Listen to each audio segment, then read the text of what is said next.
নিজে যে ট্রাইব্যুনাল গড়েছিলেন, যেই ট্রাইব্যুনাল দিয়ে কত মানুষকে, এমনকি আপনার অঞ্চলের, এই অঞ্চলের মানুষও সালাউদ্দিন কাদের চৌধুরীকে ফাঁসির কাস্টে ঝুলিয়েছে না ঝুলাই নাই? যেই ট্রাইব্যুনালে বিচার করে তাদেরকে ফাঁসির কাস্টে ঝুলানো হলো, আজকে সময়ের পরিক্রমায়, কালের পরিক্রমায় সেই ট্রাইব্যুনালে আবার তার বিচারের রায় ফাঁসি হয়েছে। বলেন ঠিক কিনা?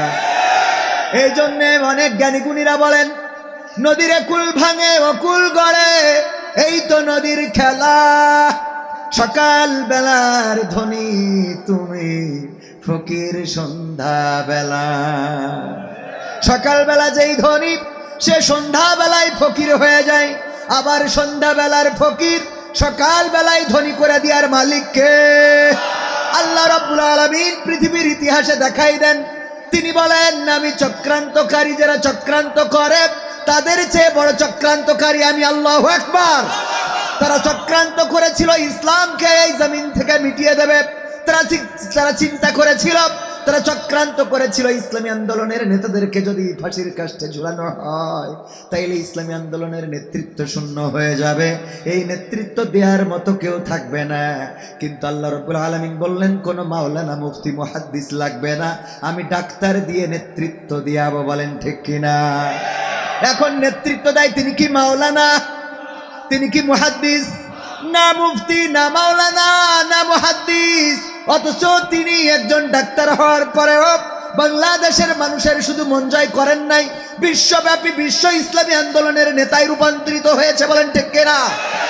আর যারা বিশ্বটাকে হাতের মুঠায় নিতে চেয়েছিল, 41 সাল পর্যন্ত ক্ষমতায় থাকতে চেয়েছিল, আল্লাহ রাব্বুল আলামিন 31 সালও আনেন নাই, তার আগে তো বিতাড়িত করেছেন। এখানেই শেষ নয়, যেই ট্রাইব্যুনাল হাতে গড়ে রেখে গিয়েছিল, ওই যে জ্ঞানীরা বলে পরের জন্য গর্ত খুঁড়লে সেই গর্তে নিজেদের পড়া লাগে, এমন আছে না নাই? বলে না? বলে না?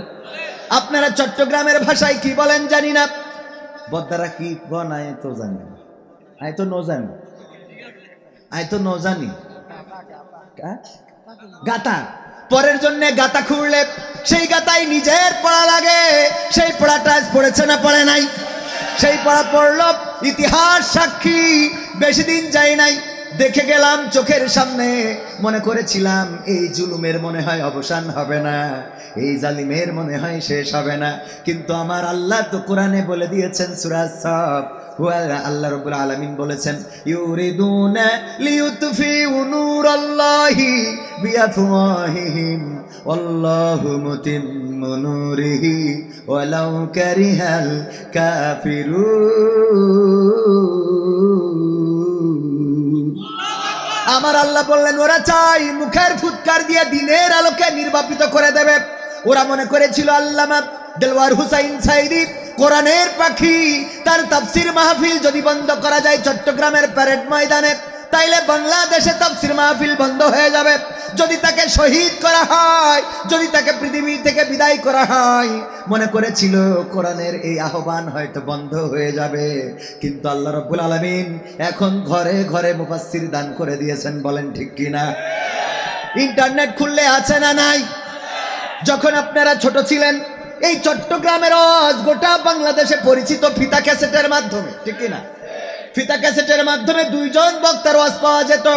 একজন হলো মাওলানা দেলওয়ার হুসাইন সাইদি, আর দ্বিতীয়তম ব্যক্তি ছিলেন হাবিবুর রহমান যুক্তিবাদী। মনে আছে না মুরব্বীদের? এই দুইজনের ওয়াজ পাওয়া যেত ফিতা ক্যাসেটে। তারপরে আসলো তুফাজ্জল হোসেন ভৈরবী। এই লোকগুলোর ক্যাসেট পাইতে পাইতে আবার আপনাদের এই দিকের আবু সুফিয়ান আল কাদেরি আল কি যেন, অনেক উঁচা টুপির মালিক, ইনার ওয়াজও পাওয়া যেত। যাইতে যাইতে যাইতে যাইতে যাইতে যাইতে অনলাইনে এখন কবির বিন সামাদের ওয়াজও আছে না নাই? প্রতিটা গ্রামে প্রায় বক্তা তৈরি হয়ে গেছে এবং প্রতিটা বক্তার ওয়াজ অনলাইনে আছে না নাই? তাফসির বন্ধ করতে চেয়েছেন, কিন্তু তাফসির ঘরে ঘরে দিয়ে দিয়েছেন কে? আল্লাহ রাব্বুল আলামিন চাইলে যে পারেন। আমরা ইতিহাস দেখেছি, সব ইতিহাস দেখার দরকার নেই। আমাদের সামনে ইতিহাস ঘটে গেল, যেই ফেরাউন মুসা আলাইহিস সালামের জন্ম ঠেকানোর জন্য গর্ভধারণ করতে পর্যন্ত দিতে চান নাই, আর যারা গর্ভধারণ করেছিল পুরুষ সন্তান হলেই তাদেরকে হত্যা করত। আল্লাহ রাব্বুল আলামিন পরিকল্পনা করলেন, দরকার নাই বেশি টেনশন করার, তোমার দরকার নাই ওগো ফেরাউন, আমি তোমার ঘরের মধ্যে মুসারে দিয়ে বড় করব। করেছে না করে নাই? ফেরাউনের ঘরের মধ্যে পাঠাই দিলেন মুসা আলাইহিস সালামকে। শিশু মুসা ফেরাউনের বাড়িতেই বড় হলো। শুধু তাই না, অন্য বাচ্চাদের মা তো দুগ্ধ খাওয়াবে, এটা বাচ্চার হক, কিন্তু এই হকটাও পালন করলেন। আবার ওই মাও বেতনও পাইলেন। কথা কয় না? বেতনও পাইছে, হক আদায় হয়েছে। ওগো আমার ভাইয়েরা, সেই মুসা আলাইহিস সালামকে যেভাবে বড় করেছেন, নমরুদের ঘরে, আজরের ঘরে যেমন ইব্রাহিম আলাইহিস সালামকে দান করেছেন, তেমনি যেই সরকার বলেছিল পদ্মা সেতু থেকে ডক্টর ইউনূসকে ফেলে দিয়ে, টুস করে ফেলে দিয়ে চুবায়ে মারবে, সেই ইউনূস আবার রাষ্ট্র ক্ষমতায় বসে তার নামে ফাঁসির রায় দিয়েছে। ইতিহাস কি আলাদা করে অন্য ওই দূরেরটা দেখার দরকার আছে? আমাদের কাছেও ইতিহাস আছে না নাই? আমাদের কাছেও ইতিহাস আছে। যারাই চেয়েছে দিনের আলোকে নির্বাপিত করে দেবে, আমার আল্লাহ বলেছেন ওরা চাই, কাফেরেরা চাই মুখের ফুৎকারে দিনের আলোকে, কোরআনের আলোকে নির্বাপিত করে দেবে। কিন্তু আমি আল্লাহ দিনের আলোকে প্রজ্বলিত করে রাখতে চাই, যতই তাদের কলিজার মধ্যে জ্বালা পোড়া হোক না কেন। এখন বলেন, আল্লাহ বিজয় হবে না হাসিনা বিজয় হবে? বিজয় হবেন কে? ফেরাউন তাড়া করল মুসা আলাইহিস সালামের বাহিনীকে। যখন নদীর কিনারায় পৌঁছে গেলেন, মুসা আলাইহিস সালামের সাহাবীরা বলল, ওগো মুসা, তোমার পিছনে ইক্তেদা করে বিপদে পড়েছি, এখন কি করবা? সামনে নদী, পিছনে ফেরাউনের বাহিনী, আর তো কোনো উপায় নাই, মরা ছাড়া কোনো রাস্তা নাই, তোমার পিছন পিছন এসে আমরা বিপদে পড়ে গেলাম। আল্লাহ রাব্বুল আলামিন মুসা আলাইহিস সালামকে বললেন, ওগো মুসা, হাতের লাঠিটা এবার কাজে লাগাও, নদীতে বাড়ি দিয়ে দাও। রাস্তা করে দিলেন কয়টা? জোরে বলেন কয়টা? 12টা রাস্তা আল্লাহ রাব্বুল আলামিন করে মুসা আলাইহিস সালামকে পার করে নিলেন। আর যখন ফেরাউন বলল, এটা আমার বাবার রাস্তা, এটা আমার বাবার স্বপ্ন ছিল, যেই রাস্তা একদিন হবে সেই রাস্তা হয়েছে, সুতরাং ঢুকে পড়ো, কোনো টেনশন নাই। যখন মাঝ বরাবর পৌঁছে গেল, আল্লাহ রাব্বুল আলামিন বললেন, ওগো পানি কুন, একত্রিত হয়ে যাও। হয়ে গেল, ফায়াকুন হয়ে গেল। পানি যখন একত্রিত হয়ে গেল, চুবানি খেয়ে ফেরাউনের বাহিনী শেষ হয়েছে না হয় নাই? তেমনি ভাবে বাংলার জমিনে যারা চেয়ারে বসেছিল জগদ্দল পাথরের মতো, এই চেয়ারটা ছাড়তে চাই না 41 সালের আগে তো না, ঠিক না বেঠিক? ছাড়তে চেয়েছেন কিন্তু 41 সালের আগে। আমার আল্লাহ রাব্বুল আলামিন বললেন, বেশি কিছুর দরকার নাই। আন্দোলন করলো বিএনপির, আন্দোলন করলো হেফাজত, আন্দোলন করলো জামাত, কত আন্দোলন, শাপলা চত্বর রক্তাক্ত হলো, নয়াপল্টন রক্তে ভেসে গেল, কিন্তু কোনো আন্দোলনে কাজ হলো না। ছোট ছোট বাচ্চা শিশুরা যেদিন রাজপথে নেমে আসলো, নিরস্ত্র এই বাচ্চা শিশুদের দিয়ে বিজয় দিয়েছেন কি? সাহস নিয়ে দাঁড়িয়েছ তাই মুক্ত হয়েছে জমিন, সাহস করে দাঁড়ালে আর একবার কায়েম হয়ে যাবে দিন। নয় নয় নয় আর কোনো ভয়, আনতে হবে দিনের বিজয়। নয় নয় নয় আর কোনো ভয়, আনতে হবে কোরআনের বিজয়। যারা ভেবেছিল ছাড়বে না আর ক্ষমতার ওই মাসনদ, দেখেছে তারা রবের পাকড়াও কি করে করে নাস্তানাবুদ। যারা ভেবেছিল ছাড়বে না আর ক্ষমতার ওই মাসনদ, দেখেছে তারা রবের পাকড়াও কি করে করে নাস্তানাবুদ। তাই নয় নয় নয় আর কোনো ভয়, আনতে হবে দিনের বিজয়, কোরআনের বিজয়। মানুষের সাথে যারা করেছে দুশ্মনী, করেছে বাড়াবাড়ি, দেশের বুকে তাদের হয়নি তো জায়গা, যেতে হলো মামার বাড়ি। মানুষের সাথে যারা করেছে দুশ্মনী, করেছে বাড়াবাড়ি, দেশের বুকে তাদের হলো না তো জায়গা, যেতে হলো মামার বাড়ি। তাই নয় নয় নয় আর কোনো ভয়, আনতে হবে দিনের বিজয়, দিনের বিজয়। কাবা রক্ষাই যেই মহারব পাঠিয়েছিলেন আবাবিল, আজও তিনি দয়াময় তেমনই আছে, বদলেনি তো এক তিল। কাবা রক্ষাই যেই মহারব পাঠিয়েছিলেন আবাবিল, আজও তিনি দয়াময় তেমনই আছে, বদলেনি তো এক তিল। তাই নয় নয় নয় আর কোনো ভয়, আনতে হবে দিনের বিজয়, কোরআনের বিজয়।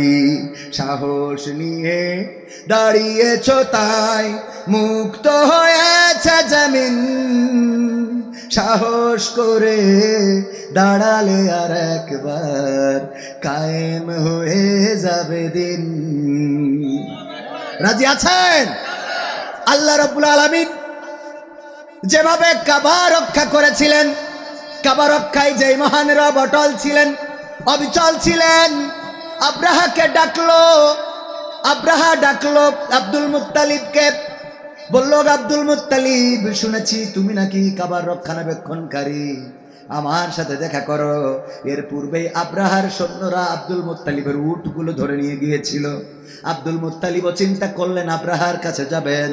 আব্রাহার কাছে গেলেন, যে বললেন, ওগো আব্রাহা, তোমার সৈন্যবাহিনী আমার উটগুলো ধরে এনেছে।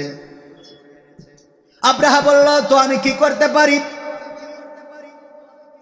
আব্দুল মুত্তালিব বললেন, আমার উটগুলো ফেরত দিয়ে দাও। আব্রাহা বলল, আব্দুল মুত্তালিব, আমি শুনেছি তুমি নাকি কাবা ঘর রক্ষণাবেক্ষণ করো, তুমি নাকি দেখাশোনা করো, কাবার চাবি নাকি তোমার কাছে থাকে, তোমার উটগুলো আমার সৈন্যবাহিনী ধরে নিয়ে এসেছে, তুমি তোমার উটগুলো চাইলে, কিন্তু তোমার যে কাবা, তুমি যে কাবার দেখাশোনা করো, ওই কাবা ভাঙার জন্য আমি হস্তি বাহিনী নিয়ে এসেছি। একটা বারের জন্য তুমি এ নিয়ে কোনো কথা বললে না, কারণটা কি? আব্দুল মুত্তালিব বললেন, ওগো আব্রাহা, শুনে নাও, তুমি যে উটগুলো ধরে এনেছো, বা তোমার সৈন্য যে উটগুলো ধরে এনেছে, ওই উটগুলোর মালিক আমি, এই জন্যে আমার উটগুলো ছাড়ানোর জন্য এসেছি। আর তুমি যে কাবা ভাঙতে এসেছো, ওই কাবার মালিক হলেন আল্লাহ, তার যদি প্রয়োজন হয় তাইলে তোমার থেকে কাবাটা রক্ষা করে নিবে। আল্লাহ রাব্বুল আলামিন করেছে না করে নাই? সুন্দর করে সূরা ফিলের মধ্যে জানিয়ে দিলেন, আলাম তারা কাইফা ফাআলা রাব্বুকা বিআসহাবিল ফিল। আল্লাহ রাব্বুল আলামিন বললেন, ওগো নবী, আপনি কি হস্তি বাহিনীর ঘটনাটা দেখেননি? আমি তাদের সাথে কেমন আচরণ করলাম, আমি তাদের সব ষড়যন্ত্র ধ্বংস করে দিলাম। তাদের জন্য বেশি কিছু পাঠাই নাই, শুধুমাত্র ঝাঁকে ঝাঁকে পাখি পাঠিয়েছিলাম। আর ওই পাখির ঠোঁটে আর পায়ে ছিল ছোট ছোট কঙ্কর, ওই কঙ্করগুলো ফেললো, আর তাতেই তারা পশুর চিবানো ভুসির নাই হয়ে গেল। বলেন আল্লাহু আকবার। এই করার ক্ষমতা আছে কার?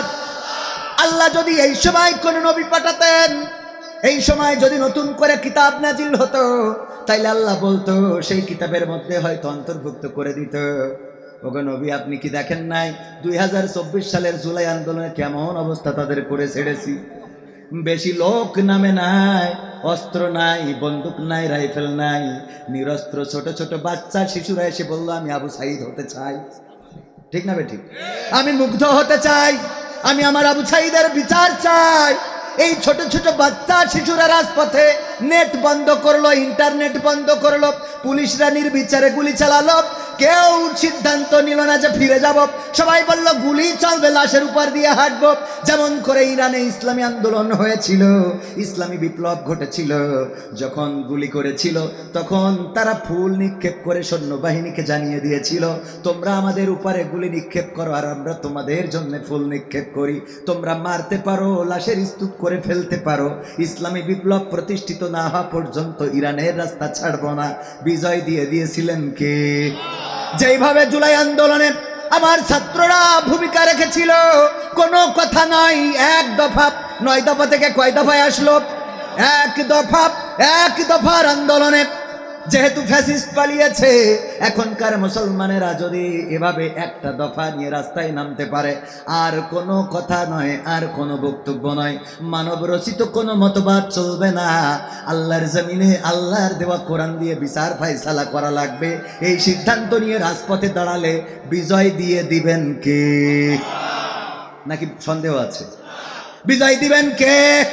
আল্লাহ রাব্বুল আলামিন বললেন, হুয়াল্লাযী আরসালা রাসূলাহু বিল হুদা ওয়া দীনিল হক লিইয়ুযহিরাহু আলাদ দীনি কুল্লিহি ওয়ালাউ কারিহাল মুশরিকুন। আমার আল্লাহ বললেন, আমি রাসূলকে দ্বীনে হক, সত্য দিন সহকারে পাঠালাম। তার কাজটা কি? আল্লাহর নবীর কাজ হলো সব দলের উপরে, সব মতের উপরে আল্লাহর দিনকে বিজয়ী করে দেখাবে। কার দিনকে বিজয়ী করে দেখাবে? আল্লাহর দিন বিজয়ী হইলে লাভটা কাদের? লাভ কাদের? এই দেশের জনগণের, এই দেশের মানুষের, যারা বলেন আমরা এই দেশে সুখ শান্তি আনতে চাই, আমরা এই দেশ দুর্নীতি মুক্ত করতে চাই, আমরা এই দেশ দুঃশাসন মুক্ত করতে চাই, আমরা এই দেশ সুদ মুক্ত করতে চাই, আমরা এই দেশে মানুষের অধিকার ফিরিয়ে দিতে চাই। বিচার চেয়ে কোনো অভাগী কোর্টের বারান্দায় ঘুরে বেড়াবে না, বরং বিচার চাইবে, বিচার পেয়ে যাবে, এমন একটা সমাজ এনে দিতে চায়। স্বাধীনতার 54 বছর পার হয়ে গেছে, এমন সমাজ কি ইতিপূর্বে কেউ আনতে পেরেছে নাকি? কথা কয় না, পেরেছে? আপনার এই ভোজপুর কি গ্রাম? মির্জারহাট। যদি মির্জারহাটে কেউ অসুস্থ হয়, এই জায়গায় স্থানীয় ডাক্তার আছে না নাই? স্থানীয় ডাক্তারের কাছে যদি যান, উনি ওষুধ দিলেন, 1 সপ্তাহ অথবা 2 দিন 5 দিন খাওয়ার পরে যদি না কমে, ওই ডাক্তারকে বললে উনি পরামর্শ দেন যে যেহেতু আমার ওষুধে কমে নাই, তাইলে এক কাজ করো, তুমি চট্টগ্রাম যাও। বলতে পারে না? পরামর্শ দেয় না যে যেহেতু আমার ঔষধের কাজ হলো না, তাইলে আপনি আর একটু ভালো ডাক্তার দেখান, বারৈয়ারহাটে যান, ওখানে ভালো মেডিকেল সেন্টার আছে অথবা ডায়াগনস্টিক সেন্টার আছে, ওখানে যেয়ে একটু ডাক্তার দেখাতে পারেন। যদি ওই ডাক্তার 1 সপ্তাহের প্রেসক্রিপশন দিয়ে দেখে যে না কমতেছে না, তখন সাজেস্ট করেন যে আমার দিয়ে যেহেতু হলো না, তাহলে এখন চট্টগ্রামে যেয়ে দেখতে পারেন। চট্টগ্রামের ডাক্তার যদি 1 সপ্তাহ চিকিৎসা করার পরেও যদি রোগ না কমে, তাইলে উনি সাজেস্ট করেন যে এখন ঢাকা মেডিকেল কলেজে নিয়ে যান, দেখেন ওখানে যে একটু কমে কিনা বা সারে কিনা। যদি ঢাকা মেডিকেল কলেজে নিয়ে যাওয়া হয় আর ওখানে যদি কোনো অবস্থার পরিবর্তন না হয়, ওই ডাক্তার পরামর্শ দেয় এখন একটু বাইরে নিয়ে যাওয়ার চিন্তা করেন, কারণ বাংলাদেশের যে চিকিৎসা আছে সব দেয়া শেষ, যেহেতু রোগ কমলো না, একটু বিদেশে ডাক্তার দেখাই দেখতে পারেন। ঠিক না বেটি? বলে না? স্বাধীনতার পরে যারা এই দেশকে সোনার বাংলা গড়তে চেয়েছে, তারা একের পর এক ওষুধ দিয়েছে, কিন্তু কোনো কাজ হয়, যেহেতু কোনো কাজ হয় নাই, স্বাধীনতার পরে স্বাধীনতার মহান স্থপতি বঙ্গবন্ধু শেখ মুজিবুর রহমান, তারপরে আসলেন স্বাধীনতার ঘোষক শহীদ প্রেসিডেন্ট জিয়াউর রহমান, তারপরে আসলেন এরশাদ হুসাইন মোহাম্মদ এরশাদ, তারপরে আসলেন বেগম জিয়া, তারপরে আসলেন শেখ হাসিনা, আবার আসলেন বেগম জিয়া, জোট সরকার। এর মধ্যে আবার ফখরুদ্দিন, মঈনুদ্দিন, ইয়াজউদ্দিন, 3 উদ্দিনে কুপাকুপি ছিল না? তারপরে আবার সরকার শেখ হাসিনা আসলো, আর 17টা বছর শক্ত করে ধরে এই দেশে শান্তি দিতে চেয়েছে। বলেন পেরেছে নাকি? যেহেতু পারে নাই, সেহেতু এই নেতাদের এখন এই কথা কি বলা দরকার না যে আমরা যেহেতু ঔষধ দিলাম, প্রেসক্রিপশন করে দিলাম, এই দেশের চিকিৎসা করতে পারলাম না, এখন আপনারা হুজুররে একটু আল্লাহর প্রেসক্রিপশন দিয়ে করিয়ে দেখেন। কথা কয় না? এটা বলার দরকার আছে না নাই? যেহেতু আমরা পারি নাই, সুতরাং এবার একটু আপনারা দেখেন, সব দলেরই দেখা হলো, সব দলেরই দেখা হলো কেমন করে চালায় দেশ, আগামীতে সাইজে দেখতে দাড়ি টুপির বাংলাদেশ। চান আপনারা? কারা কারা চান? হাত দেখতে চায়। লিল্লাহ।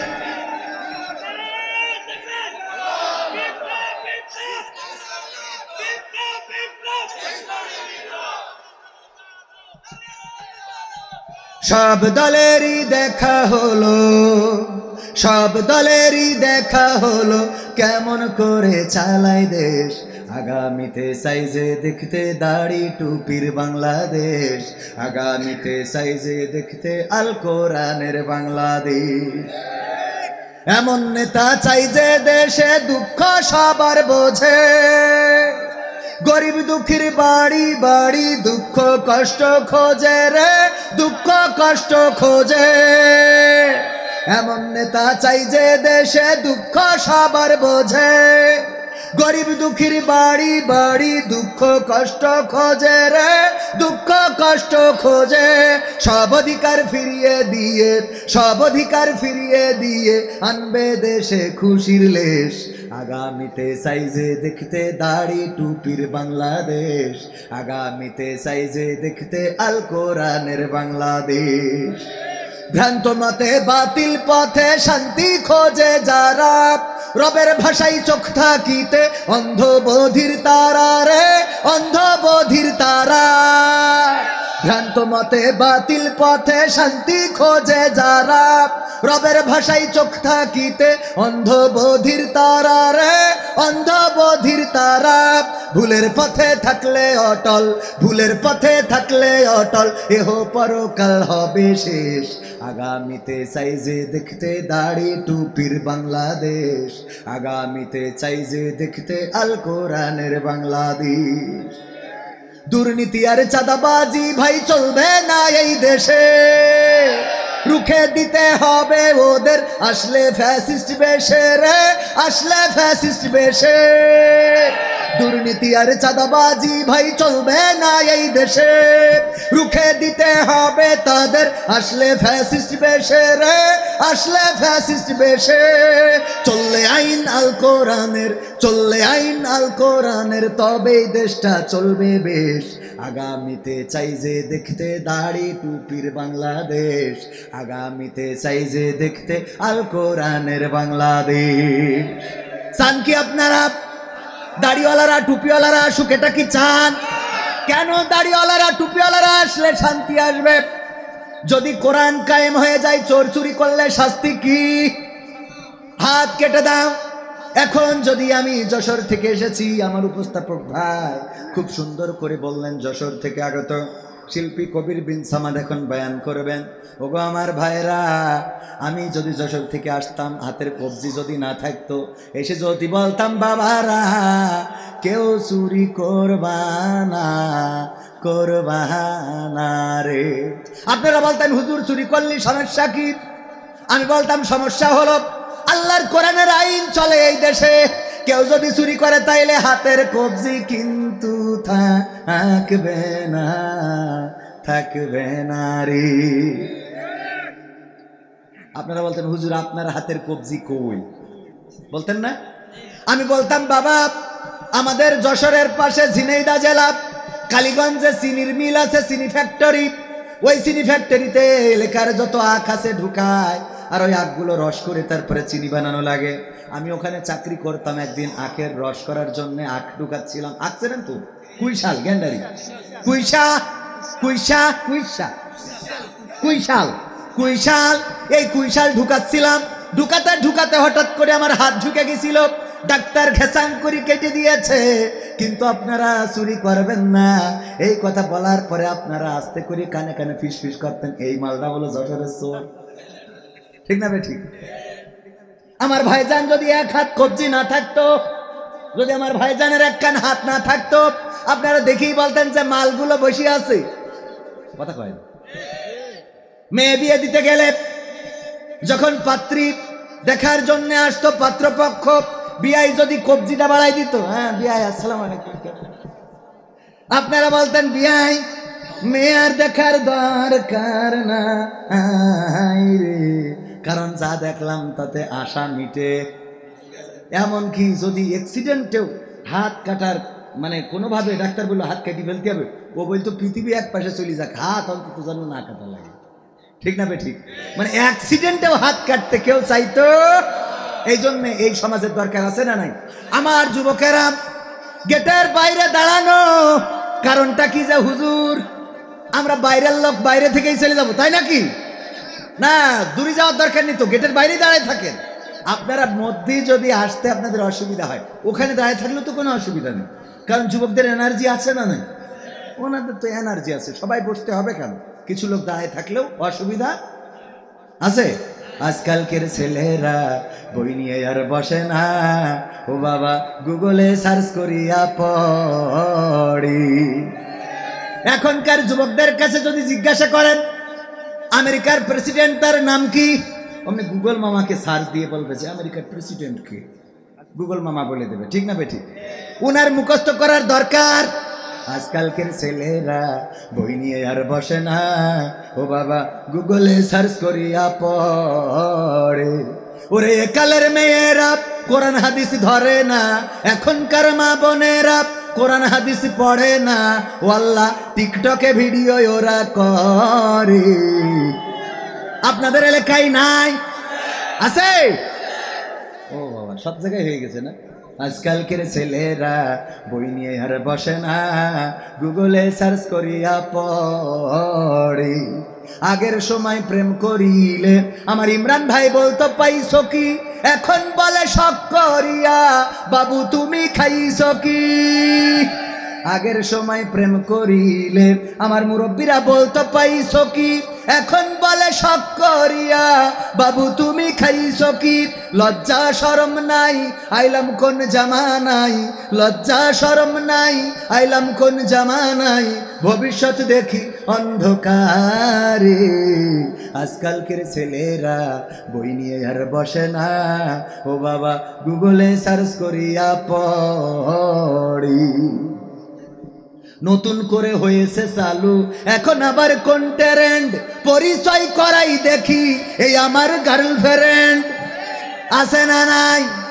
আগের সময় কেউ সাহস পাইতো যে এটা আমার গার্লফ্রেন্ড এটা বলার, বরং চিঠি লিখতো, চিঠি লিখে যদি কারো হাতে দিত যে এটা মেয়ের বাড়িতে পৌঁছে দিবা, কিন্তু মেয়ের কাছে না দিয়ে মেয়ের মায়ের হাতে যদি ধরা পড়ে যেত, অনেকেই আছে লজ্জায় এলাকা ছেড়ে ঢাকায় গার্মেন্টসে চাকরি করতো।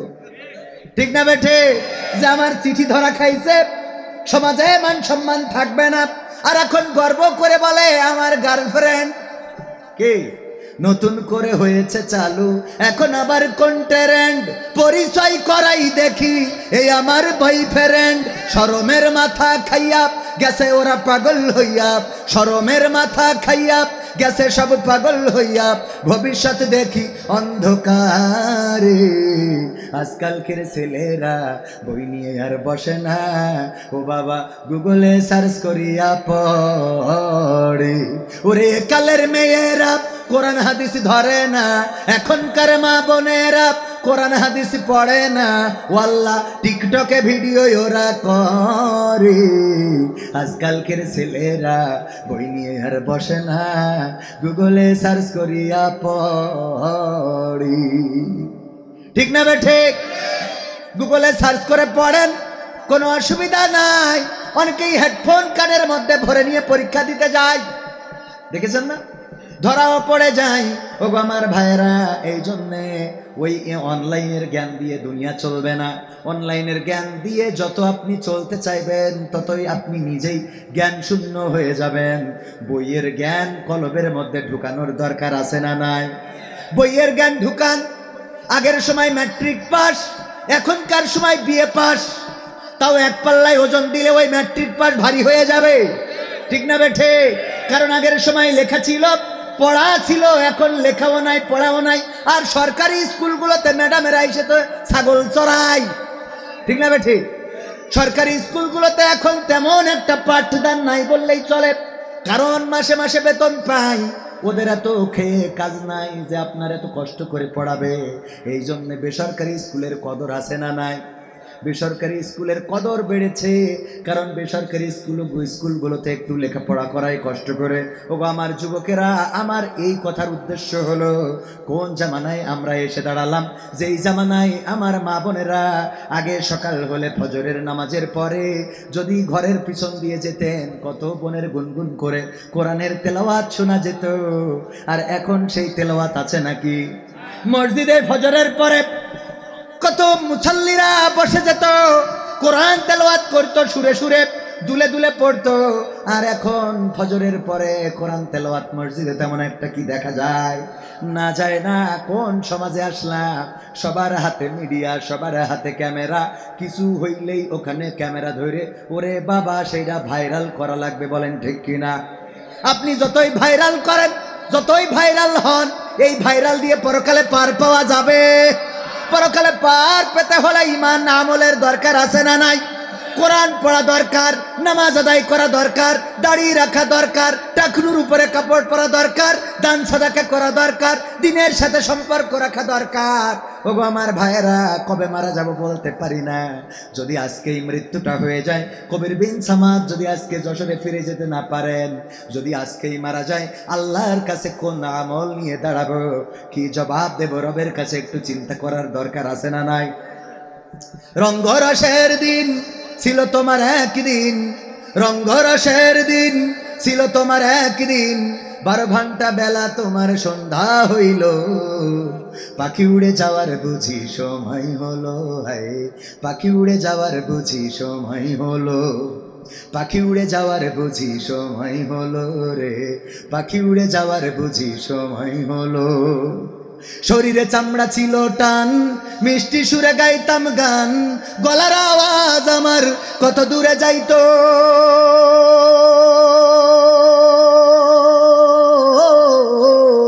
শরীরে চামড়া ছিল টান, মিষ্টি সুরে গাইতাম গান, গলার আওয়াজ আমার কত দূরে যাইতো। পাইকা গেল মাথার চুল, কথা বলতে পড়ে ভুল, পাইকা গেল মাথার চুল, কথা বলতে পড়ে ভুল, চোখে দেখি গন্ডগোল, দন্ত নড়িল, পাখি উড়ে যাওয়ার বুঝি সময় হলো। হায়, পাখি উড়ে যাওয়ার বুঝি সময় হলো, পাখি উড়ে যাওয়ার বুঝি সময় হলো রে, পাখি উড়ে যাওয়ার বুঝি সময় হলো। ঘন ঘন আসে দম, কানেতে শুনি কম, পিছে পিছে জম আমার ঘুরতে লাগিল।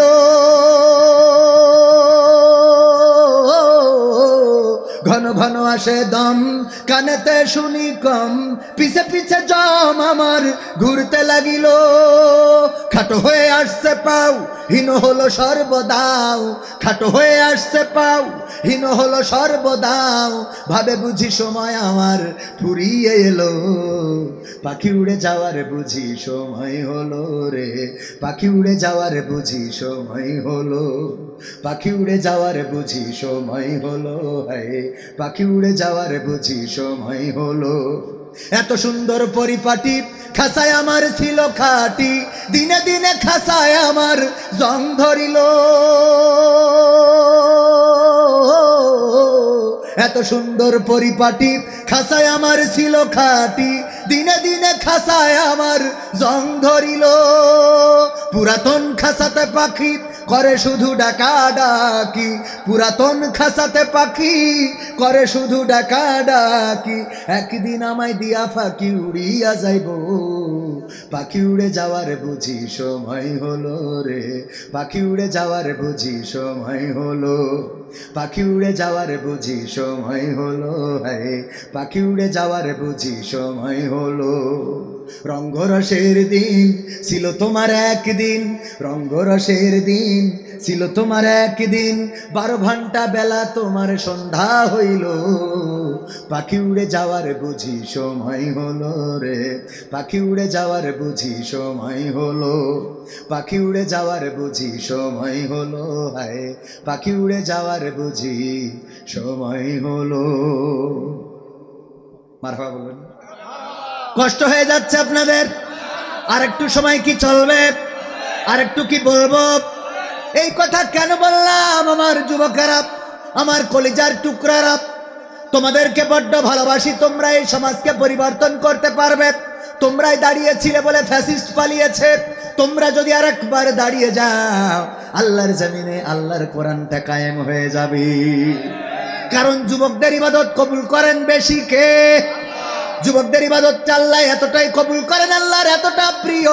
বিশ্বের নবী সাল্লাল্লাহু আলাইহি ওয়াসাল্লাম বলেছেন, যদি কোনো বৃদ্ধ মানুষ বৃদ্ধকালে 70 ওয়াক্ত নামাজ পড়ে, যতটা সওয়াব পাবে 70 ওয়াক্ত নামাজ পড়ে 70 রাকাত নামাজ পড়ে যে সওয়াব পাবে, যৌবনকালে যদি একজন যুবক 1 রাকাত নামাজ পড়ে ওই বৃদ্ধকালে 70 রাকাত নামাজের সমান সওয়াব দিয়ে দিবেন কি? আবার যদি বৃদ্ধকালে কেউ একটা গুনাহ করে, যৌবনকালে ওই যুবকের 70টা গুনাহ করলে যেমন গুনাহটা হতো, বৃদ্ধকালে একটা গুনাহ করলে তেমন হয়ে যায়। বলেন নাউজুবিল্লাহ।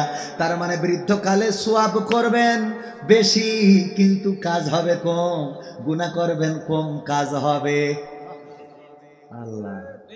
এরপরেও আমাদের যুবকরা বোঝে না। বৃদ্ধকালে মসজিদে এসে যতই পড়ে থাকেন তাসবিহ জপেন, আল্লাহ জানে যে তোমার কাম সারা। কথা কয় না? এরকম আছে না নাই? বৃদ্ধকালে মসজিদে আজ যাবে ছাড়া কি করবে? বৌমা ভালো চোখে দেখে না, ছেলে খাইতে দেয় না, বাড়ি ওই বুড়ো কাশে যখন কাশি বন্ধ পান্তা ভাত খাচ্ছে, এরকম আছে না নাই?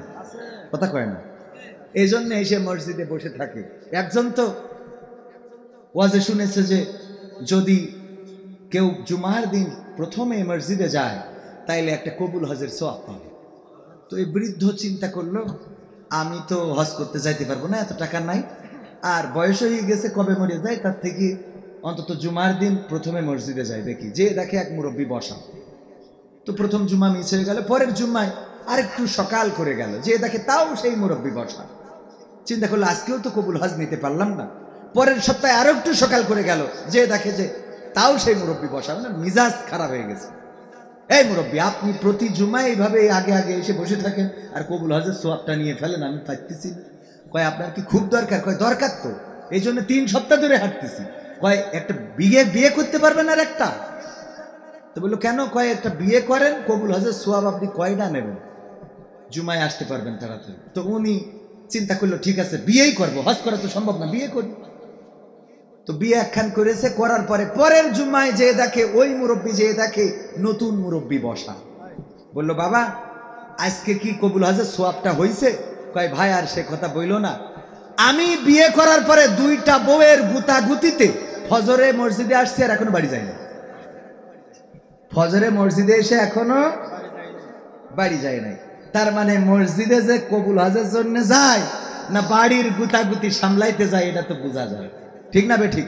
কিন্তু কোন যুবক যদি মসজিদে যায় তার এই জাতীয় কোনো পিছুটান কি আছে? এই জাতীয় কোনো যন্ত্রণা কি আছে? না, নাই। বরং এই যুবক যদি মসজিদে যায়, এই যুবক আল্লাহর সন্তুষ্টির জন্যই যায়, এই যুবক আল্লাহর কাছে মাথাটা নত করে দেয়। এই জন্য বিশ্ব নবী বলেছেন আল্লাহ রাব্বুল আলামিন 3 শ্রেণীর মানুষের হাত বেশি গুরুত্ব দেন। তার মধ্যে এক শ্রেণী হলো যুবকেরা। যখন কোনো যুবক 2টি হাত আল্লাহর কাছে উত্তোলন করে তখন আল্লাহ রাব্বুল আলামিন সেই হাতটাকে ফিরিয়ে দিতে লজ্জা পেয়ে যান। আল্লাহ ওই যুবকের হাতটাকে ফিরিয়ে দিতে চান না। সুতরাং এখানে যারা যুবক গেটের মধ্যে গেটের বাইরে সব যুবকগুলো এখন অফারে আছে। কিসে আছে? অফারে। আল্লাহর দেওয়া অফার চলছে। কাজ করলেই বহু গুণে সওয়াব, আবার গুনাহ করলে সেটা কম হবে, তাই বলে যেন গুনাহ আবার বেশি করে ফেলেন। মনে থাকবে ইনশাআল্লাহ। সূরা তাহা 55 নম্বর আয়াত 20 নম্বর সূরা তেলাওয়াত করেছিলাম, মনে আছে আপনাদের? মিনহা খলাকনাকুম ওয়া ফিহা নুঈদুকুম ওয়া মিনহা নুখরিজুকুম তারাতান উখরা। কোথায় পড়ি? হ্যাঁ, গোরস্থানে যেয়ে পড়ি, কবরস্থানে। আমার ভাইজান বলে কবরস্থানে যেয়ে আমরা এই আয়াতে কারিমা তেলাওয়াত করি। হযরত আবু উমামা রাদিয়াল্লাহু তাআলা আনহু থেকে বর্ণিত, তিনি বলেছেন বিশ্ব নবী সাল্লাল্লাহু আলাইহি ওয়াসাল্লাম উম্মে কুলসুম রাদিয়াল্লাহু তাআলা আনহা যখন ইন্তেকাল করেছিলেন তখন তার কবরস্থ করার সময় এই আয়াতটা পড়ে মাটি দিয়েছিলেন। কিন্তু হাদিস বিশারদগণ বলেছেন এটা জয়ীফ হাদিস। এটা দুর্বল হাদিস, আবার কেউ কেউ বলেছেন এটা জাল হাদিস। এটা জাল হোক জয়ীফ হোক তাতে আমাদের কোনো অসুবিধা নাই। আমাদের কথা হলো সব হাদিস বিশারদগণ, মুহাদ্দিস মুহাক্কিক যারাই আছেন সবাই একমত, এই আয়াতটা গোরস্থানে পড়ার কোনো দোয়া না। এই আয়াতটা গোরস্থানে পড়ার জন্য কোনো দোয়া না, আমরা বানিয়ে নিয়েছি। অথচ এই আয়াতটা পড়তে হবে কোথায়? এই আয়াতটা এমন জায়গায় পড়তে হবে যেই জায়গায় পড়লে কাজ হবে, কাজ হওয়া উচিত এবং হতেও পারে, কিন্তু আমরা এমন জায়গায় লাগাইছি যেই জায়গা থেকে কাজ হবে না, হওয়া সম্ভাবনা। আমরা কি বলি? বলি ওগো মানুষ, এই মাটি থেকে তোমাকে সৃষ্টি করা হয়েছে, আবার এই মাটিতেই ঢুকানো হবে, আবার একদিন এই মাটি থেকে তোমাকে জীবন্ত করে উঠাবেন কে? মরা মানুষটার এটা বলার পরে উনি বেনামাজি ছিলেন, এখন কি নামাজি হওয়ার সুযোগ আছে? উনি জেনাকার ছিলেন, এখন কি জেনা থেকে ফেরার সুযোগ আছে? উনি ধর্ষণকারী ছিলেন, সুদের সাথে লিপ্ত ছিলেন, উনি অন্যায় করতেন, পাপাচার করতেন, এখন কি নতুন করে আর ভালো হওয়া সম্ভব? তাইলে মরা মানুষরে আপনি ওয়াজ করেন, কি ওয়াজ? ওগো মানুষ, এই মাটি থেকে তোমাকে সৃষ্টি করা, আবার মাটিতেই তোমাকে ঢুকানো হবে, মাটিতেই বিলীন হয়ে যাবা, আবার মাটি থেকেই তোমাকে জীবন্ত করে উঠাবে। এখন ওই মরা মানুষ এই ওয়াজ শুনে যদি উনি কোনোভাবে কাফন থেকে হাত বের করতে পারতো, তাইলে থাপ্পড় একটা বসাই দিত। কি দিত? কেন দিত? হ্যাঁ, এটা কেন দিত আমি এবার বলি। আপনাদের এদিকে ট্রেন রোড হয়েছে তো এখন, কক্সবাজার। আমার ইমরান ভাই ট্রেন রোড ধরেন জীবনে দেখে নাই, তো উনি ট্রেনের উপরে যে ট্রেন পাটির উপরে পা লম্বা করে দিয়ে বসে আছে যে ট্রেন যাক দেখি কেমন দেখা যায়। ট্রেন যদি যায় ওনার পা দুইখান কি থাকবে? দুইখান ওই রেল রোডের ওই পাশে আর দুইখান এই পাশে। যারা জীবনে দেখে নাই তারা কি কারেন্ট, এই যে বিদ্যুতের শর্ট খেয়ে মানুষ মারা যায় না? তো যারা বুঝো লোক তারা তো বেকায়দা, কিন্তু বাচ্চা শিশুরা হঠাৎ করে ধরে গালের মধ্যে তার কাটা শুরু করে দিয়েছে, এরকম করে না? করে না? হুট করে তারা জানে না কারেন্ট কোনটা, ফুল কোনটা, মধু কোনটা, ভালো কোনটা, এটা বোঝার যাদের ক্ষমতা নাই।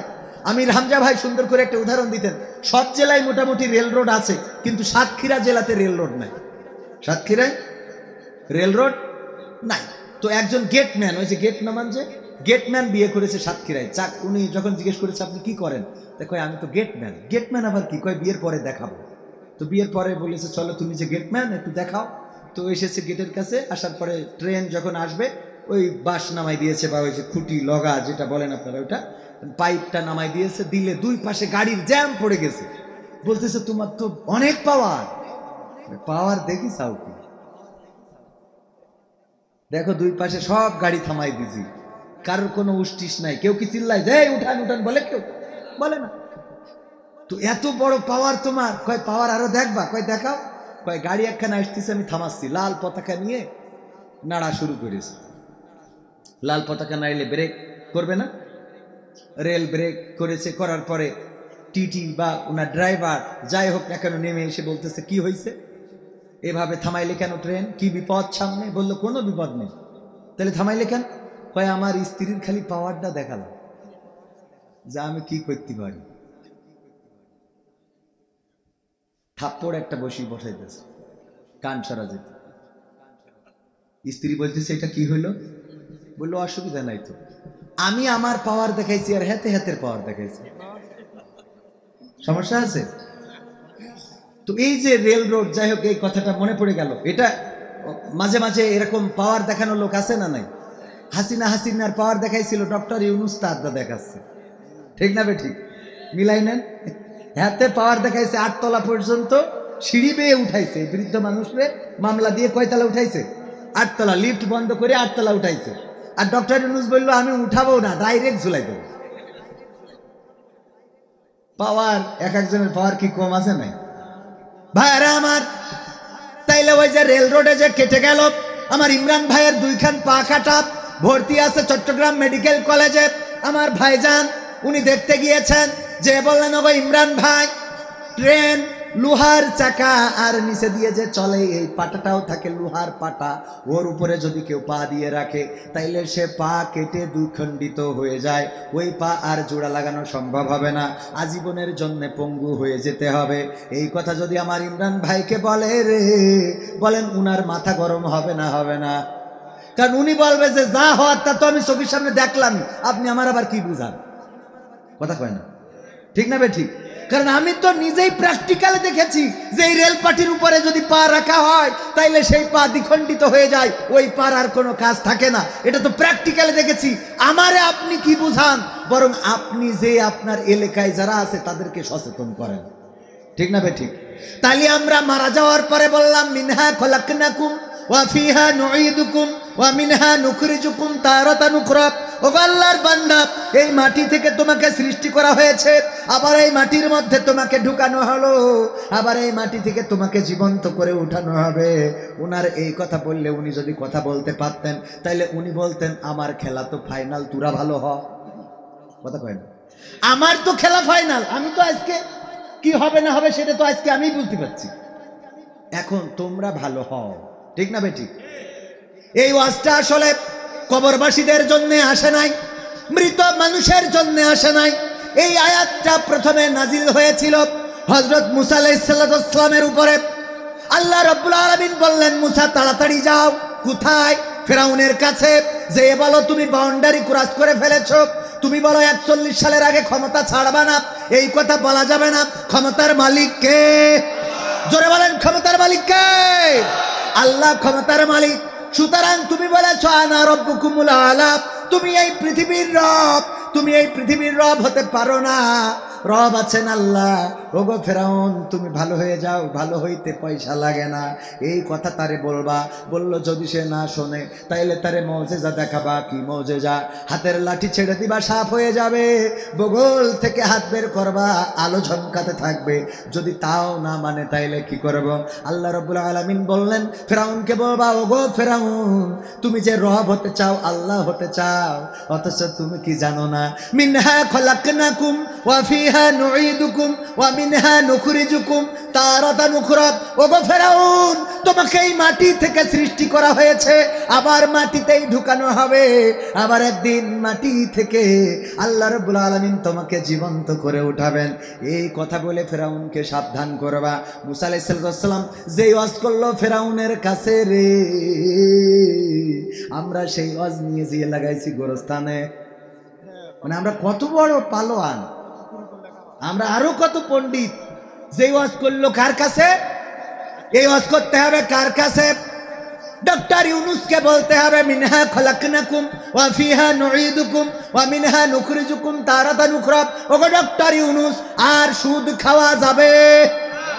কারণ এই মাটিতে তোমারে বানাইছে, মাটিতেই ঢুকাবে, মাটিতে উঠাবে। বাড়াবাড়ি করে সুদ খেয়ে লাভ নাই। মানুষের গ্রামীণ ব্যাংক দিয়ে যে সুদ দিয়ে নির্যাতন করা হয়, এইগুলো করা যাবে। আবার একদল বলল খেলা হবে। হ্যাঁ, তাদেরকে শোনানোর দরকার ছিল মিনহা খলাকনাকুম ওয়া ফিহা নুঈদুকুম ওয়া মিনহা নুখরিজুকুম তারাতান উখরা। খেলা হবে, খেলা হবে বলো, কিন্তু তুমি কি জানো না মাটি থেকেই তোমাকে সৃষ্টি, আবার মাটিতেই বিলীন, আবার মাটি থেকে আল্লাহ রাব্বুল আলামিন টেনে তুলবে। এই কথা তাকে বলতে হবে। ওগো আমার যুবকেরা, লাইলাতুল ফেব্রুয়ারি উপলক্ষে যখন কেউ বলে লাইলাতুল ফেব্রুয়ারিতে আমারে 3 পিস কিনে দিবা দিবারে, এই বলে না? বলে না?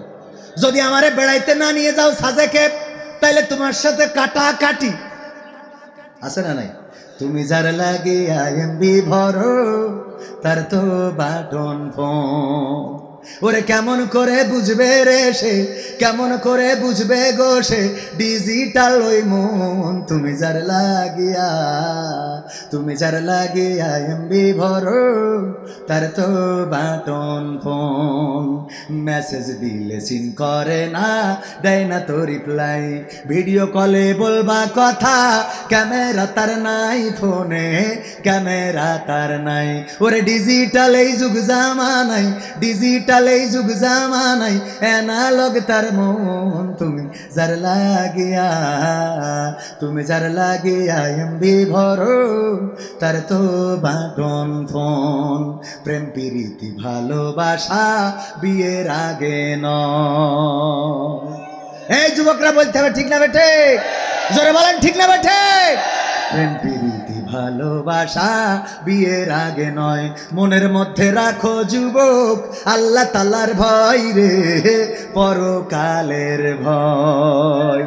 প্রেম প্রীতি ভালোবাসা বিয়ের আগে নয়, মনের মধ্যে রাখতে হবে আল্লাহ তাআলার ভয় রে, পরকালের ভয়। ওরে তবেই তুমি মুক্তি পাবা, তবেই তুমি মুক্তি পাবা দোজখের আগুন। তুমি যার লাগিয়া, তুমি যার লাগিয়া এমবি ভরো, তার তো বাটন। মনে থাকবে? প্রেম প্রীতি কি বিয়ের আগে করা যাবে না বিয়ের পরে করবেন? বিয়ের পরে আপনার স্ত্রী আপনার ক্ষেত স্বরূপ।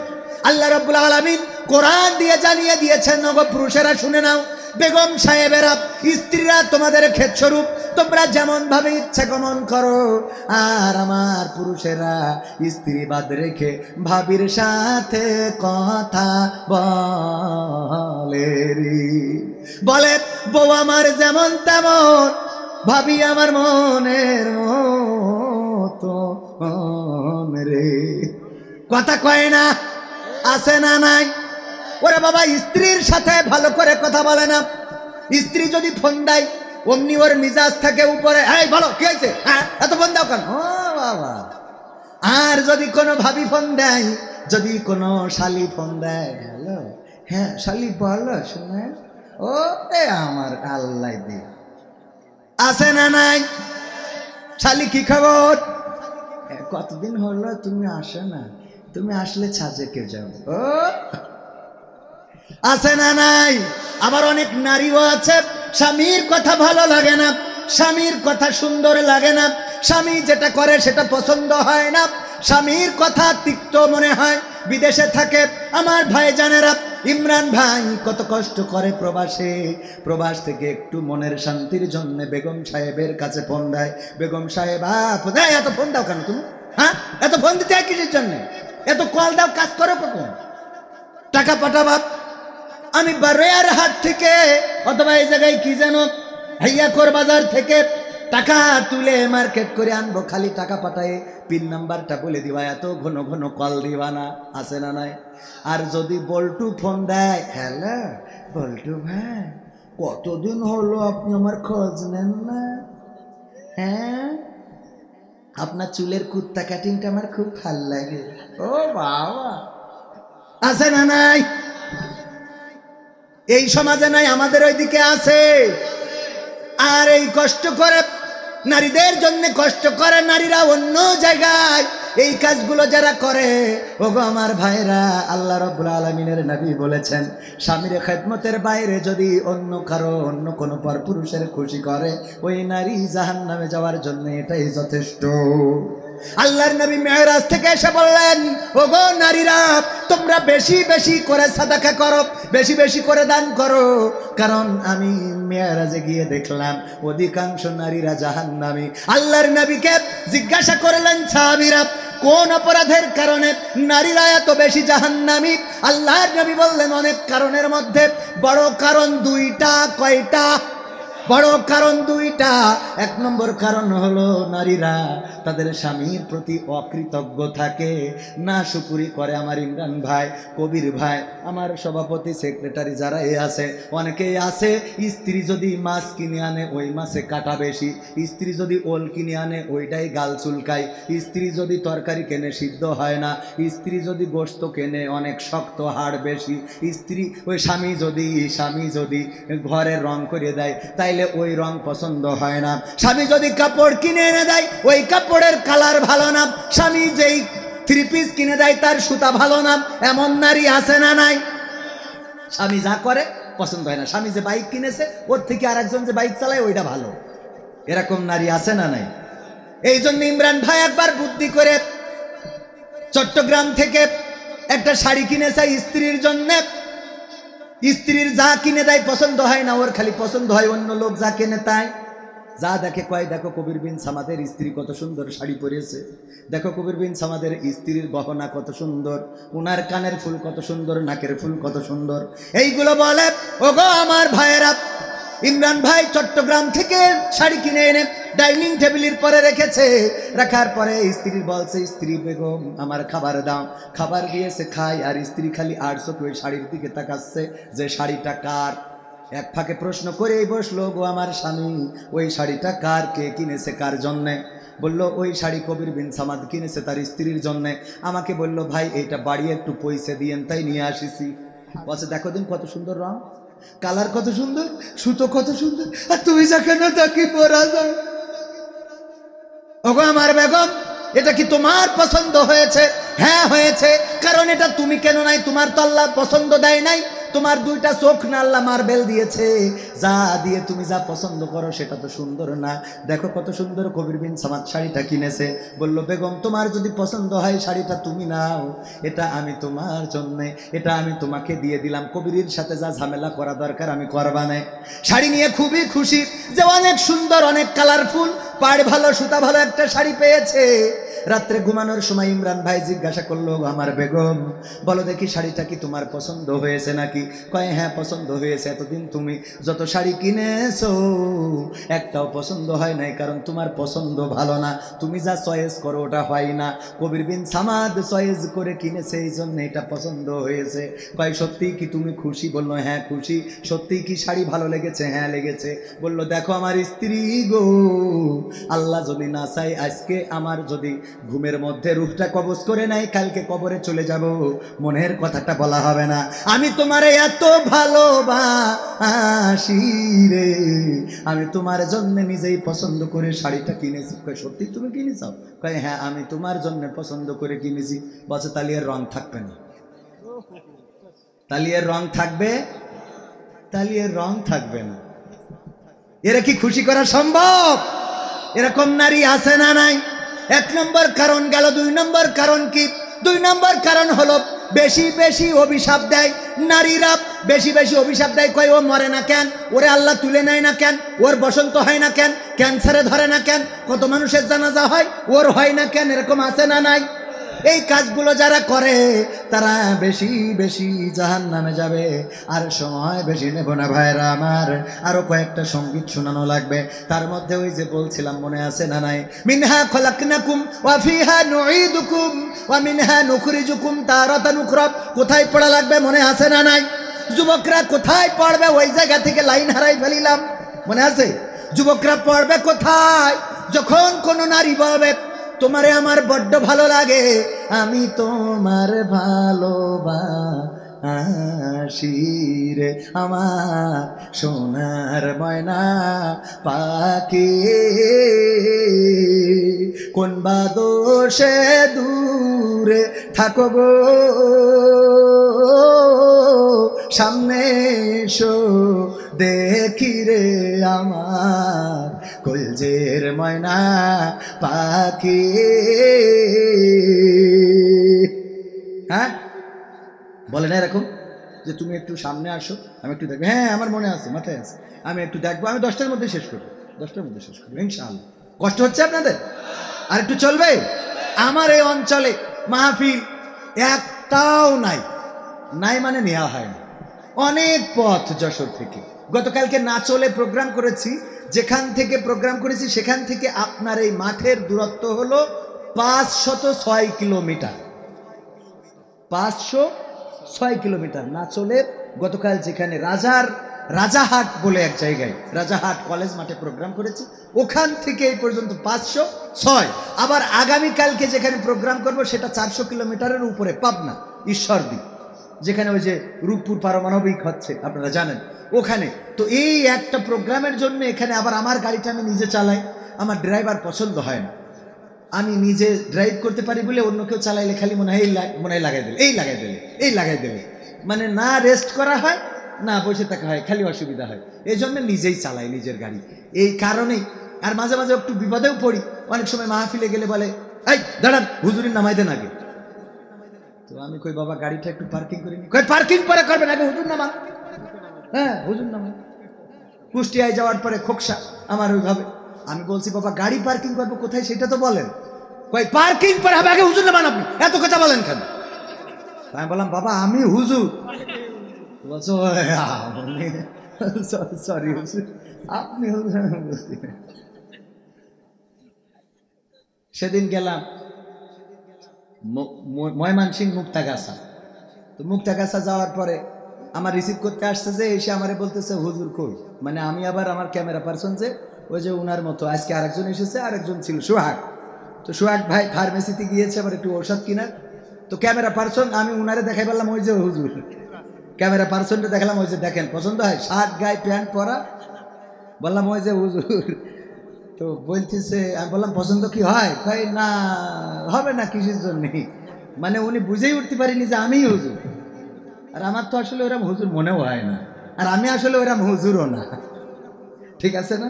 তো যাই হোক ভাইয়ের আমার, তো এই অঞ্চলে নাই, নেওয়া হয় না অনেক পথ, কিন্তু এই অঞ্চল দিয়ে আমার শুরুটা ছিল। এই অঞ্চল দিয়ে, এই চট্টগ্রামের এই যে বারোয়ার হাট দিয়ে ঢুকে এইদিকে কোথায় আমি জানো সেই জায়গাগুলো মনে নাই। নিয়ামতুল্লাহ নিজামী নাম শুনেছেন না আপনারা? ভাই আমাকে এনে বিভিন্ন প্রোগ্রামে উনার দাওয়াত থাকতো, সেই দাওয়াতে আমারে গান গাওয়াইতো, সেই দাওয়াতে আমারে চান্স করে দিত যে আমার সাথে আর একটা শিল্পী আছে, তারে একটু সঙ্গীতের সুযোগ দেন। তো ওই সময় দুই একটা কুপাকুপি করতাম, ওই একটা গান গাইলে আরো দুই তিনটা দাওয়াত হইতো। তো এই সময় এইদিকে আসতাম, আমার আব্দুল মালিক ভাইয়ের বাসায় থেকেছি এখানে রাত্রে, আমার জাহাঙ্গীর ভাই উনার শান্তিরহাটে প্রোগ্রাম করেছি, আগে সিএনজিতে আসতাম, এসে প্রোগ্রাম করে রাত থেকে পরের দিন যেতাম। কত কষ্ট করেছে, আর এখন তো নিজের গাড়ি আলহামদুলিল্লাহ, তাও দুই খান দিয়েছেন কে? দেয়ার মালিক কে? আল্লাহ। সকালবেলার ধনীরে বিকালবেলা ফকির বানান, বিকেল বেলার ফকিরে সকালবেলা ধনী বানান, বলেন সুবহানাল্লাহ। এই জন্য আল্লাহর পথে থাকতে হবে, আল্লাহ রাব্বুল আলামিন আপনাকে আমাকে পুরস্কৃত করবেন, পড়েন সুবহানাল্লাহ। তাইলে আমরা আলোচনা শেষ করে দুইটা গান শোনাবো। যেটা বলছিলাম, আমার যুবকেরা, যখন কোন নারী এসে বলবে আমি তোমাকে ভালোবাসি, তখন বলতে হবে মিনহা খলাকনাকুম ওয়া ফিহা নুঈদুকুম ওয়া মিনহা নুখরিজুকুম তারাতান উখরা। ওগো আমার প্রতিবেশী, ওগো আমার সহপাঠী, ওগো আমার সহকর্মী, তোমার কাছে বলে দিতে চাই, তোমার কি ভয় হয় নাই? মাটি থেকে তোমাকে বানিয়েছে, মাটিতেই ঢুকাবে, মাটি থেকে উঠাবে, সুতরাং প্রেম প্রীতি করা যাবে। কথা কয় না? তাইলে ওয়াজগুলো শিখে যান, ওই কবরের কাছে পড়ার কোনো দরকার নাই, বরং মাটি দিয়ে যখন বাড়িতে ফিরে আসেন, চায়ের দোকানে লোক আছে না নাই? টেলিভিশনের সামনে লোক আছে না নাই?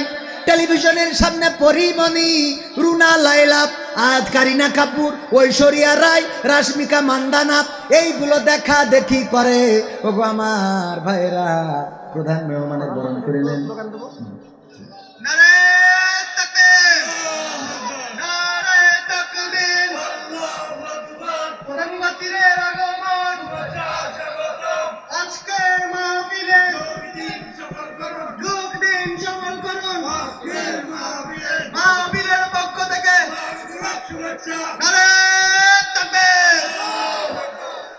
খুশি এই থাক, আবার পরে বললে হবে না। এই থাম, আপনি দেন, এটা দেন। হ্যাঁ, ওয়া তো বলা লাগে না, আপনি সে সম্মানিত সবাই রিসিভ করতে করতে আমাকে কথা বলার সময় থাকে না, ঠিক না? ঠিক, এত বলতে হবে কেন? প্রধান বক্তা এসেছে, আলহামদুলিল্লাহ পড়েন, আলহামদুলিল্লাহ। আমরা দেখেছি, খুশি হয়েছি, স্লোগান দিয়েছেন, সবাই শুনে গেছে। আবার এখন এসেছেন জনাব, দরকার কি? দরকার আছে? আমি পোস্টারও পড়ি নাই, পড়েছি সত্য নাম এখানে আছে, আপনারা আজ কদিন ধরে দেখতেছেন, তা আবার পড়তে হবে কেন? কথা কয় না? দেয়ালে মারা, ওয়ালে মারা, ওখানে টাঙানো, এখানে টাঙানো, এই লিফলেট, আবার তো উপস্থাপক কতি তো পুরো একেবারে গলা ভেঙে ফেলেছে।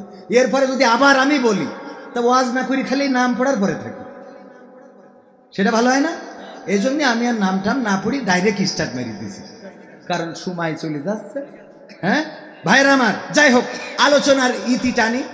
যেটা বলছিলাম যে মিনহা খলাকনাকুম ওয়া ফিহা নুঈদুকুম ওয়া মিনহা নুখরিজুকুম তারাতান উখরা, এটা কবরবাসীদের পড়ার জন্য কোনো দোয়া নয়, কবরে যেয়ে পড়ার কোনো প্রয়োজনও নাই। এটা পড়বেন কবরে মাটি দিয়ে আসার সময়, যখন দেখবেন যে আপনারা মাটি দিয়ে আসলেন আর কিছু লোক চার দোকানে বসে পরিমণিতে কি আছে মালদা রে আছে না নাই, ওরে বলবেন মিনহা খলাকনাকুম ওয়া ফিহা নুঈদুকুম ওয়া মিনহা নুখরিজুকুম তারাতান উখরা। কারণ কবরে যে চলে গেছে ওর তো খেলা ফাইনাল, ওর বইলেও লাভ নেই না বলেও লাভ নেই। এই যে বলছে মালটা ভালো ওরে বলেন, তাইলে ও যদি এখন হেদায়েত হয় তাইলে কাজে লাগে। কথা কি বোঝা গেছে? ওয়াজটা গ্রামে সুদখোর যে তার কাছে যে ওয়াজটা শোনান, গ্রামে দুশ্চরিত্রের যে তার কাছে যেয়ে বলেন, গ্রামে যে অহংকার করে চলে তারে যেয়ে বলেন, চেয়ারম্যান রে বলেন, মেম্বার রে বলেন, তিরানের চাল মেরে খায় বলেন, যে ইসলামী রাষ্ট্র গঠনে বাধা দেয় বলেন, যে বলে শরিয়া আইন মানি না তারে বলেন, যে বলে আমরা মদিনার ইসলাম ফলো করি মওদুদির ইসলাম না ওরেও বলেন। কারণ মদিনার ইসলাম মানে তা মুখী দাড়ি করি, কথা কয় না। নসিব ভালো যে বলে নাই আমরা নবীর ইসলাম মানি, কারণ এই কথা বললে নবীর ইসলামে দাঁড়িয়ে আছে না নাই, তখন দাঁড়িয়ে রাখা লাগবে। ভাই আপনার বলিনি কিন্তু, হ্যাঁ এটা অনেকেই আছে তাদের বলতেছে। আবার যারা দাঁড়িয়ে নেই ওরা গার পরে বেরিয়ে নিয়ে আমার পরে রাগ করেন না, আছে না নাই? মদিনার ইসলাম মানে মুখে দাঁড়িয়ে নেই, এই হলো মদিনার ইসলাম। এই মদিনার ইসলামে মুখে দাঁড়িয়ে ছিল না, ছিল না? তো যে ইসলাম আমরা মানলে মুখে দাঁড়িয়ে রাখা যায়, আমরা সেই ইসলাম মানি। আমরা মদিনা মক্কা নয়, আল্লাহর দেওয়া ইসলামটাকে মানি। কারণ মদিনা আমাদের মানদণ্ড নয়, মক্কা মানদণ্ড নয়। মক্কায় মদিনায় কাবা শরীফের আশেপাশে অথবা সৌদি আরবে যদি ইসলাম বিরুদ্ধ কোনো কার্যক্রম পরিচালিত হয়, সেটা ইসলাম যদি স্বীকৃতি না দেয় আমার দেশে সেটা চালানো যাবে না। যারা বলে মদিনা ইসলাম মানি, ওরা কয়েকদিন পরে এসে বলবে মদিনার অদূরে দেখেছি একটা রিসোর্ট হয়েছে অথবা একটা এই তাই হয়েছে সিনেমা হল। মদিনায় হয়েছে না সিনেমা হল চালু? মদিনায় মানে ডাইরেক্ট মসজিদে নববীতে না, মদিনা মানে হলো তো একটা এরিয়া, অনেকে আবার ভালো করে বোঝে না। মদিনা শহর, মদিনা কিন্তু রাসূলের ওই জায়গাটুকু না। আমরা গানে বলি দে দে পাল তুলে দে মাঝি হেলা করিস না, ছেড়ে দে নৌকায় আমি যাব মদিনা, বলি না বলি না? তো মদিনা যেতে চাই, এই মদিনায় আমরা যেতে চাই মূলত মসজিদে নববীতে। কোথায় যেতে চাই? মসজিদে নববীতে। মদিনা হলো অনেক বড় একটা শহর, এই শহরের মধ্যে সিনেমা হল হয়েছে এবং সেই সিনেমা হলে আমার গ্রামের মানুষ কাজ করেছেন। আমি যখন মদিনায় গেলাম গত বছরের আগের বছর, আমার সাথে দেখা করতে এসে বলল এখানে আমরা সিনেমা হলে আমরা কাজ করতেছি, ওখানে প্রবাসীরা কাজ করতেছে। তো এখন মদিনার ইসলাম মানতে গেলে মদিনায় সিনেমা হল আছে দেখায় এদেশেও তো সিনেমা হল চালু করে ফেলবে। এই জন্য আমরা মদিনা ইসলাম, মক্কা ইসলাম নয়, আমরা আল্লাহ ও তার রাসূলের ইসলামটাকে মানি। বলেন ঠিক কিনা? আর এই ইসলাম আমরা শুধু নিজেরা মানি নয়, আমরা ইসলামটাকে রাষ্ট্রে প্রতিষ্ঠিত করতে চাই। এই জন্য আমাদের এই সমাজে প্রতিষ্ঠিত করতে গেলে একটু জেগে ওঠার দরকার আছে না নাই? তোমাকে জাগতে হবে, তোমাকে থাকতে হবে, এ সমাজ ভাঙতে হবে, নতুন সমাজ আনতে হবে, তোমাকে জাগতে হবে। কত দুঃখী রাত্রি কাটায় অনাহারে পথের পরে, এখনো আসেনি সুখ বাংলার প্রতি ঘরে ঘরে। এসেছে?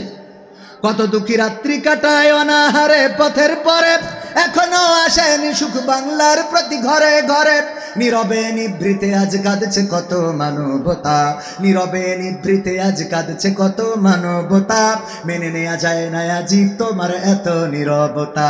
তোমাকে জাগতে হবে, তোমাকে থাকতে হবে, এ সমাজ ভাঙতে হবে, নতুন সমাজ আনতে হবে। কত বন্ধুর সীতা হই লাঞ্ছিতা হই পথে ঘাটে, নিরাপদে যাই না চলা পথে কিবা বাজার হাটে। কত বন্ধুর সীতা হই লাঞ্ছিতা হই পথে ঘাটে, নিরাপদে যাই না চলা পথে কিবা বাজার হাটে। রক্ষ কাজী ভক্ষক হয়ে চলছে কত সাধু বেশে, রক্ষ কাজী ভক্ষক হয়ে চলছে কত সাধু বেশে। তাই তো আসে না সুখ আমার সোনার বাংলাদেশ। তোমাকে জাগতে হবে, তোমাকে থাকতে হবে, এ সমাজ ভাঙতে হবে, নতুন সমাজ আনতে হবে।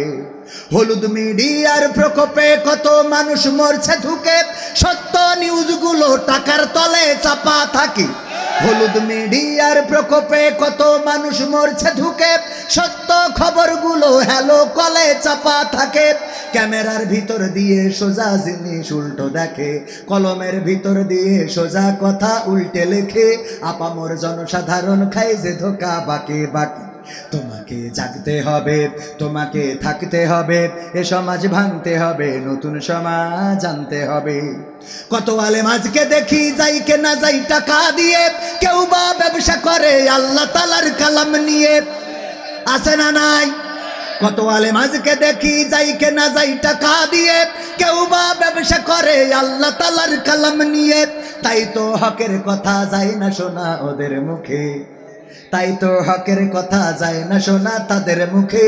উপরে কোরআন প্রেমী, বিরোধিতা পিছন দিকে। তোমাকে জাগতে হবে, তোমাকে থাকতে হবে, এ সমাজ ভাঙতে হবে, নতুন সমাজ আনতে হবে। ইন্ডিয়ান চ্যানেলের জ্বালাই অশান্তি আজ ঘরে ঘরে, ইসলামী চ্যানেলগুলো বাছাই করে বন্ধ করে। ইন্ডিয়ান চ্যানেলের জ্বালাই অশান্তি আজ ঘরে ঘরে, ইসলামী চ্যানেলগুলো বাছাই করে বন্ধ করে। সিরিয়াল দেখে দেখে হচ্ছে কত বিপথগামী, সিরিয়াল দেখে দেখে হচ্ছে কত বিপথগামী। পরকীয়া প্রেমের টানে কত নারী ছাড়ছে স্বামী। তোমাকে জাগতে হবে, তোমাকে থাকতে হবে, এ সমাজ ভাঙতে হবে, নতুন সমাজ আনতে হবে। যত সব ভণ্ড পীরে দিচ্ছে ধোকা অবিরত, আল্লাহ রাসূল ভুলে তাদের কাছে হচ্ছে নত। ভণ্ড পীর আছে না নাই? কয়দিন আগে আমার নেতা রফিকুল ইসলাম খান সাহেব উনি কথা বলতে যাচ্ছেন, ভণ্ড পীর জানি না ভণ্ড পীর না ভালো পীর। যদি ভালো পীর হইতেন তাইলে অন্তত স্টেজে এমন ভাবে বাধা দিতেন। কথা কয় না?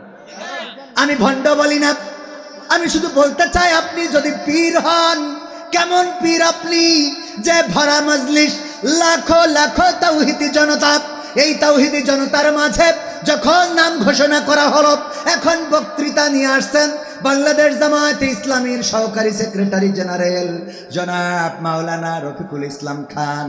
আপনি সেই মানুষটারে টেনে বাধা দিতে চাইলেন, এই হাজার হাজার মানুষের সামনে এমন করে বাধা দেওয়া কি ইসলামের মধ্যে আছে?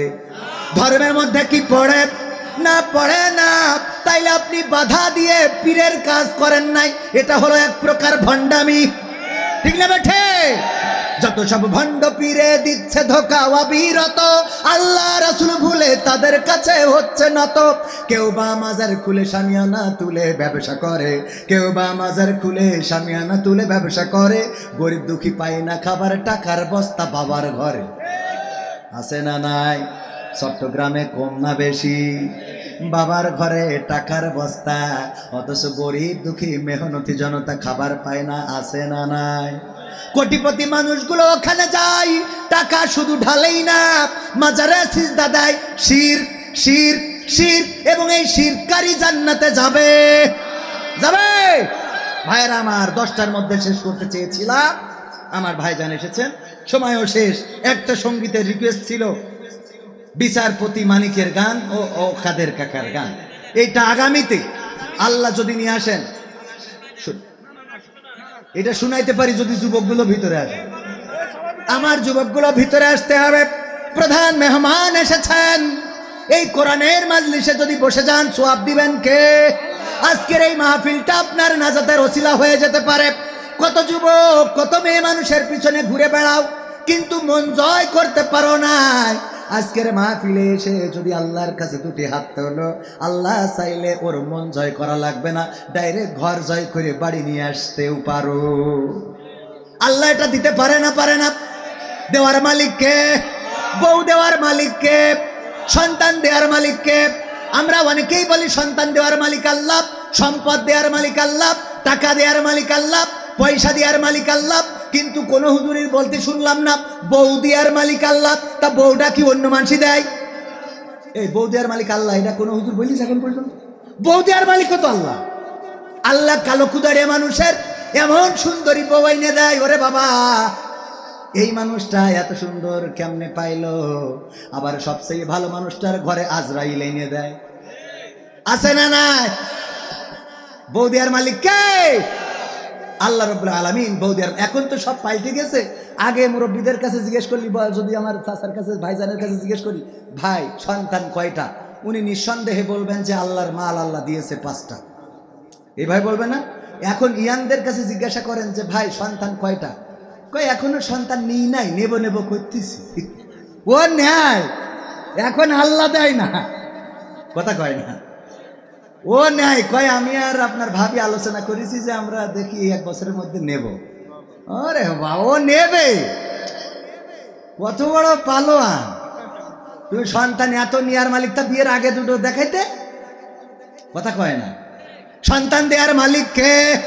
তুমি নিতে চাও, পরিকল্পনা করেছো, আগে সাজেকে যাবা, পরিকল্পনা করেছো মালদ্বীপ যাবা, বেড়ায় নিবা আগে, তারপরে সন্তান নিবা। আল্লাহ রাব্বুল আলামিন চাইলে যখন তুমি নিতে চাইবা, তখন আল্লাহ আর দিবে। এমপিরা সব কোথায় গেল? মন্ত্রীরা সব কোথায় গেল? কোথায় কাদের কাকা? তাদের সারা দেশটা এখন লাগে ফাঁকা ফাঁকা। পালাবো না, প্রয়োজন হলে ফখরুলের বাসায় গিয়ে উঠবো। পালাবে না, পালাবে না, যাই না তবু দেখা। পালাবে না, পালাবে না, যাই না তবু দেখা। তাদের ছাড়া দেশটা এখন লাগে ফাঁকা ফাঁকা, ওদের ছাড়া দেশটা এখন লাগে ফাঁকা ফাঁকা। আইন মন্ত্রী আটকে গেল আইনেরই ফাঁকে, দাড়ি ছাড়া দরবেশের ভণ্ড ভণ্ড লাগে। আইন মন্ত্রী আটকে গেল আইনেরই ফাঁকে, দাড়ি ছাড়া দরবেশের ভণ্ড ভণ্ড লাগে। শুনছি কত নেতা নেত্রী খাইতেছে ভাই ডান্ডা, বিচারপতি কালামানিকের ফাটিয়েছে আন্ডা। পলকের ঝলক গেল, পলকের ঝলক গেল থামিয়ে নেটের চাকা। তাদের সারা দেশটা এখন লাগে ফাঁকা ফাঁকা, ওদের সারা দেশটা এখন লাগে ফাঁকা ফাঁকা। কই গেল সেই সংসদেতে মমতাজের গান? কোথায় গেল হযরত বলা স্বামী মুসওয়ার? খেলা হবে, খেলা হবে, মনে আছে? কই গেল সেই সংসদেতে মমতাজের গান? কোথায় গেল হযরত বলা স্বামী ওসমান? ইনু মেনন দীপু মনি আছে কারাগারে, বাপ করিলেও পাপ কখনো ছাড়ে কি আর তারে। কোথায় গেল স্পিকারের, কোথায় গেল স্পিকারের দৃষ্টি আঁকা বাঁকা? তাদের সারা দেশটা এখন লাগে ফাঁকা ফাঁকা, ওদের সারা দেশটা এখন লাগে ফাঁকা ফাঁকা। কোথায় গেল আরাফাত আর ব্যারিস্টার সুমন? গরু হচ্ছে টেকা দিমু, তোমরা খালি খাইলু। মনে আছে না নাই? গরু হচ্ছে টেকা দিমু, তোমরা খালি খাইলিবা, গোল করিবা, আর তোমাদের কোনো কাম করা লাগবে না। কই গেল সেই আরাফাত আর ব্যারিস্টার সুমন? কথা বলার সময় তারা করেনি ওজন। মুরগি কবির খাইছে ধরা, জাফর কোথায় আছে?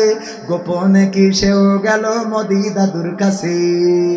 কোথায় গেল সালামের, আপনার লেখার তো, কোথায় গেল সালামের কাড়ি কাড়ি টাকা? তাদের সারা দেশটা এখন লাগে ফাঁকা। লাগে না, লাগে না? অনেক। এই গানের মধ্যেই আধা ঘন্টার বেশি ওয়াজ আছে, তবু করা যাবে না। 5 মিনিট আমার ভাইয়ের কাছ থেকে নিয়ে বিয়াদবি করে ফেলেছি, ক্ষমা চাচ্ছি। আমার মুতাসিম বিল্লাহ ভাই, আলহামদুলিল্লাহ, উনি কুষ্টিয়া থেকে এসেছেন অনেক কষ্ট করে। MA ফার্স্ট ক্লাস আল কোরআন বিভাগ, ইসলামী বিশ্ববিদ্যালয় কুষ্টিয়া। এছাড়াও খতিব জামগাড়া বাইতুল্লাহ কেন্দ্রীয় জামে মসজিদ।